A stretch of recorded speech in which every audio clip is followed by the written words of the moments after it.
Hello everyone, আসসালামু আলাইকুম। তো আজকে আমি চলে আসলাম আলুর ডিম চপের রেসিপি নিয়ে।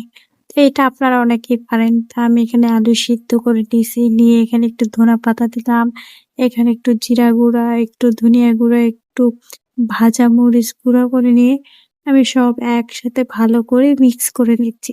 তো এই রেসিপিটা আপনারা কম বেশি সবাই জানেন, সবাই পারেন। তো এই তো আমার মিক্স করে নেওয়া হয়েছে। এখন আমি এখানে ৪টা ডিম নিছি, যে যেভাবে নেন আর কি।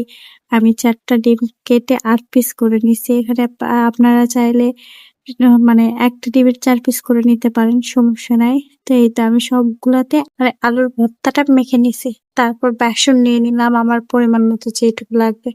এখানে ধনিয়া গুঁড়া, জিরা গুঁড়া, স্বাদ মতো লবণ, একটু হলুদ আর একটু মরিচের গুঁড়া দিয়ে মিশিয়ে নিয়ে তারপর পানি দিচ্ছি।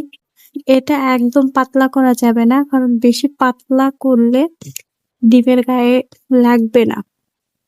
আর বেসনটা যদি ঠিক মতো না লাগে তাহলে ভালো হবে না।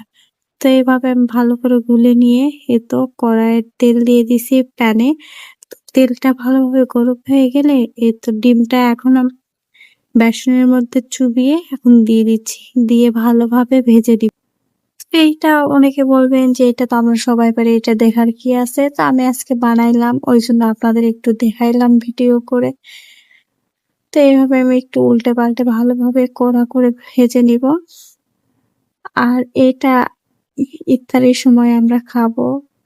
তো দেখি কিরকম হয়। তো এই তো আমার ভাজা প্রায় হয়ে আসছে। তো সবাই আমার চ্যানেলটাকে সাবস্ক্রাইব করবেন। সবাই ভালো থাকবেন। আল্লাহ হাফেজ।